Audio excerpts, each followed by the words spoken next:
بسم اللہ الرحمن الرحیم اللہم صلی علی سیدنا محمد وعلی آل سیدنا محمد وبارک وسلم وصلی علیہ۔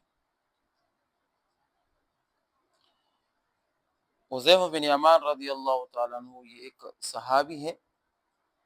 حضور صلی اللہ علیہ وآلہ وسلم نے ان کو قیامت تک تمام فتنوں کے بارے میں آگاہ فرمایا تھا کہ قیامت سے پہلے یہ فتنہ ہوگا، پھر یہ ہوگا، پھر یہ ہوگا، پھر یہ ہوگا، پھر دجال ہے۔ ان سب کے بارے میں حضور صلی اللہ علیہ وسلم نے حضرت حذیفہ رضی اللہ تعالیٰ عنہ کو فرمایا۔ کیوں؟ تمام صحابہ کرام حضور صلی اللہ علیہ وآلہ وسلم سے اعمال کے بارے میں پوچھتے تھے، ذکر اذکار، یہ کیا پوچھتے تھے؟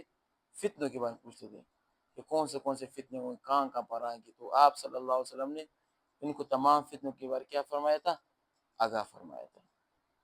ٹھیک ہے، اب یہاں پر ایک حدیث میں ذکر کروں، مفہوم ہے، یہ اسی کی روایت ہے۔ حذیفہ بن یمان رضی اللہ تعالیٰ عنہ فرماتے ہیں کہ آخر جو ایک وقت آئے گا کہ لوگوں سے امانت اٹھ جائے گی۔ ٹھیک ہے نا، امانت لوگوں سے اٹھ جائے، مفہوم حدیث کا ہے، کوئی بھی امانت کا خیال نہیں رکھے گا۔ اب یہ امانت کیا چیز ہے؟ مثال کہ میں زید کو کہتے ہیں کہ یہ قلم آپ کے ساتھ امانت ہے، اب جب زید کے ساتھ یہ مثال کہ تو عمر یہ قلم رکھے گا تو زید اس میں کیا خیانت کرے گا، اس کو استعمال کرنا شروع کر دے گا، اس کو کیا امانت کہتے ہیں۔ حتیٰ کہ پورے قبیلے میں کوئی بھی ایک شخص امانت دار نہیں ہوگا، بلکہ کوئی خاک ایک شخص ہوگا، اس کے بارے میں کہا جائے کہ فلاں شخص جو ہے نا یہ بڑا امانت دار ہے، حالانکہ حالت اس کی ہوگی کہ اس شخص کے اندر رائے برابر ایمان بھی نہیں ہوگا۔ ٹھیک ہے، تو یہ کیا کہتے ہیں؟ قیامت کی کہتے ہیں نشانی ہے۔ اور دوسری جو قیامت کی نشانی کون سی ہے؟ ایک اور حدیث میں حذیفہ بن یمان یہ فرماتے ہیں کہ ایسے ایسے فتنے آئیں گے قیامت کے دن ٹہنی کی طرح، جیسے کہ ایک درخت کی ٹہنی کیا ہوتی ہے، بہت زیادہ آئیں گے فتنے، بس کبھی ایک فتنہ، کبھی دوسرا فتنہ، کبھی ایک فتنہ، کبھی دوسرا فتنہ۔ جس نے اس فتنے کا مقابلہ کیا اس کا دل سفید ہوگا، اور جو اس فتنے میں پڑ گیا اس کا دل کالا ہو جائے گا۔ اور یاد رکھو سفید دل والے کیا ہوتے ہیں؟ ہمیشہ مضبوط چٹان کی طرح فتنوں کا مقابلہ کریں گے۔ مطلب جس نے اس فتنوں کا مقابلہ کیا وہ ایماندار ہوں گے، ان کے اندر ایمان ہوگا، وہ دجال کی فتنے کا، یاجوج ماجوج کی فتنے کا، دابت الارض کی فتنے کا کیا کرے گا؟ مقابلہ کر سکے گا۔ اور جو اس کی مثال سامنے ہار گیا، ایمانی طاقت اس کی کمزور تھی، تو یاجوج ماجوج کی فتنے اور دجال کے ساتھ وہ کیا ہو جائے گا؟ شامل ہو جائے گا۔ تو ایک حدیث یہ ہے۔ دوسری حدیث میں فرمایا ہے کہ یہ جو دین ہے نا، دین یہ اجنبی تھا پہلا۔ حضور صلی اللہ علیہ وسلم جب دین شروع کیا تھا تو کچھ لوگ تھے، اور قیامت میں بھی اس دین پر عمل کرنے والے کچھ ہی لوگ ہوں گے۔ جس طرح دین کا ابتدا ہوا تھا اسی طرح دین کا اختتام بھی ہوگا۔ ٹھیک ہے نا، اور دوسری حدیث میں آتا ہے کہ دین کو آخر زمانے میں غریب لوگ ہی اٹھائیں گے۔ دین کو آخر زمانے میں کیا؟ غریب لوگ ہی اٹھائیں گے، امیر لوگوں کا یہ کام نہیں ہوگا۔ کیوں؟ ابتدائی اسلام میں جو مسلمان تھے وہ سب غریب ہی تھے۔ جس طرح غربت میں دین آیا تھا، اسی طرح سے غربت کا کیا اختتام ہوگا۔ اور آخر میں فرمایا طوبیٰ للغرباء، اللہ کے رسول کے الفاظ یہ ہیں کہ طوبیٰ للغرباء، خوشخبری ہو کس کے لیے؟ غریبوں کے لیے۔ آج کل آپ اپنے معاشرے میں دیکھتے ہیں نا، ان علماء کو فقیر حقیر سمجھ جاتا ہے، تو ان کے لیے آپ صلی اللہ علیہ وسلم نے کیا فرمایا؟ خوشخبری سنائی۔ اگرچہ لوگ آپ کی عزت نہیں کرتے ہیں، آپ کی دین کی عزت نہیں کرتے، لیکن آپ ہی اس دین کو اٹھانے والے ہوں گے، آپ کے لیے کیا ہوگا؟ خوشخبری۔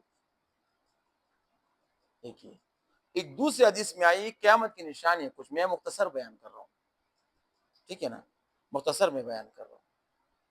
ایک دوسری حدیث میں آئے گی کہ اللہ پاک قیامت اس وقت تک قائم نہیں کریں گے جب تک اس دنیا میں ایک اللہ اللہ کا نام لینے والا ایک شخص بھی موجود ہو۔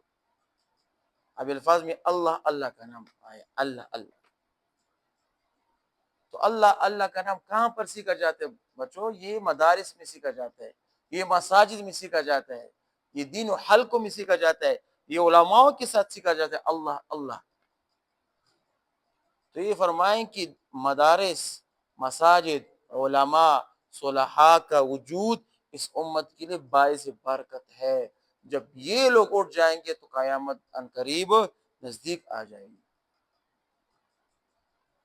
تو کہتے ہیں جب بھی ایک ہی مسلمان اس دنیا میں ہو اور وہ اللہ اللہ کا نام لے گا تو اس ایک ہی مسلمان پر بھی دنیا قائم ہے. اس سے پتہ آپ لگاؤ کہ ایک مسلمان کی کتنی قدر، کتنی منزلت ہے اللہ کے ہاں پر. اور ہم بس نہ شکریہ کہتے ہیں کہ فلاں کو دیا، یورپ کو دیا، ہمیں کچھ بھی نہیں دیا ہے، اس کو دیا، اس کو دیا، اس تجھے اللہ پاک نے ایمان کی دولت دی ہے، یہ شکر کر، یہ شکر کر. آپ کو اللہ پاک نے لا الہ الا اللہ محمد الرسول اللہ کی نعمت دی ہے. اس نعمت پر آپ جنت کے مستحق ٹھہرائیں گے. کافر کے لیے نہیں ہے، کافر کی دنیا ہی جنت ہے. جب یہ ختم ہو جائے گی تو ان کے لیے ازلی عذاب کا ابتدا اس کی موت کے ساتھ ہی شروع ہو جائے گا. اپنے ایمان کی نعمت کی شکر کرنی چاہیے. کہتے ہیں جتنا شکر ادا کرے گا اللہ پاک اتنا اور بھی زیادہ دے گا. نہ شکر اس کی نا تو بس یہ نعمت بھی اللہ پاک آپ سے چھین لے گا. یہ نہیں کرنا چاہیے کہ فلاں میرے کو اتنا دیا ہے، یورپ کو اتنا دیا، وہ تو اتنے مالدار ہے، وہ تو یہ ہے، وہ تو یہ ہے. کوئی بھی مالدار نہیں ہے اللہ کے ہاں. اللہ کے ہاں کون مالدار؟ جو ایمانی طاقت رکھتا ہو. اللہ کے ہاں محبوب کون ہے؟ جو مسلمان ہو. اللہ کے ہاں محبوب کون ہے؟ جو مومن ہو. اللہ کے ہاں محبوب جو کون ہے؟ جو کہ مومن ہو، نیک اعمال کرتے ہو. تو کیا فرمایا کہ جب تک ایک ہی اللہ اللہ کا نام لینے والا ہوگا نا. آج کل ہم علماء سے دور بھاگتے ہیں. قسم ہوتا ہے کہ یہ علماء آپ کے لیے برکت کے باعث، یہ چلے گئے نا تو آپ کا دن بھی یہاں سے چلا جائے گا. ڈھونڈو گے کوئی کہ کہاں پر آ جائے تاکہ ہمارے بچوں کو دین سکھائے. کوئی بھی آپ کو ملنے والا نہیں ہوگا. ان کی عزت کرنی چاہیے، ان سے علم دین سیکھنا چاہیے. ان کے قدموں اپنے سر رکھ کر دین سیکھنا چاہیے. آج کل کو سامنے بات کرتے ہیں کہ علماء ایسے، علماء ایسے. بس کچھ ہمارے علماء کی جرت کی بھی کمی ہے. ٹھیک ہے نا. کچھ ہمارے علماء، ہم ہر 5 انگلی برابر نہیں ہو سکتے. 5 انگلی برابر نہیں ہو سکتے. ہم نے علماء سے نہیں سیکھا کہ ہم کسی کے سامنے جھک جائیں. ہم نہیں سیکھا کہ ہم کسی کے سامنے غیرت کے ساتھ کھڑے ہو جائیں. ہم نے نہیں سیکھا کہ ہم جی کرنے والا نہ. ہم دین کو صحیح پیش کرنے والے، چاہے جو خفا ہو یا خفا نہ ہو، اپنا کام کریں. اللہ اس کے رسول کے بعد جب آ جائے نا تو دنیا کی کس چیز کی بھی علماء پرواہ نہیں کرتی. ہمیں مدارس میں سکھایا ہے، ہمیں علماء کو، ہم نے استاذوں کو یہ سکھایا ہے. چاہے جو بھی مالدار ہو، چاہے جو بھی ہو، دین کی بات آئے سامنے کہنا چاہیے کہ اب غلط، ختم. یہی ہمیں علماء نے سکھایا ہے. یہ جھکنا، یہ جی کرنا ہمیں علماء نے نہیں سکھایا. تو اللہ اللہ کا نام لے جب تک ایک ہی دنیا میں موجود ہوگا تو قیامت نہیں آئے گی. تو کچھ قیامت کی کچھ نشانیاں تھیں. تو اس ہمیں پتہ یہ چلتا ہے کہ آج کل فتنوں کا ظہور عنقریب ہونے والا ہے. تو اپنے آپ کے لیے ہمیشہ دعا کرنی چاہیے، اللہ ہم اس فتنوں سے بچا، اس فتنوں سے ہمیں بچا. جب تک طلب اور تڑپ نہیں ہوگی نا کسی چیز کی، اللہ پاک خود ہی فیصلہ کرنے والا نہیں ہے.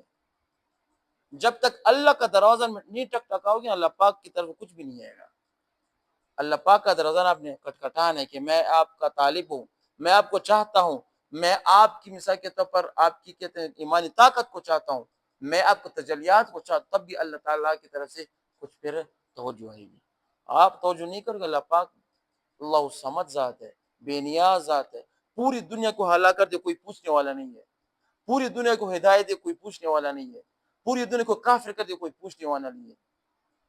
پوری کی پوری انسانیت کو جہنم میں داخل کر دے کوئی پوچھنے والا نہیں ہے. پوری کی پوری انسانیت کو جنت میں داخل کرے کوئی پوچھنے والا نہیں ہے. یہ ایسی ذات ہے. ہمیں خود تڑپ نہیں کرے، اس دل میں خود تڑپ پیدا کر اللہ پاک کی ذات کو حاصل کرنے کے لیے کوشش کرنی چاہیے. وآخر دعوانا ان الحمدللہ رب العالمین.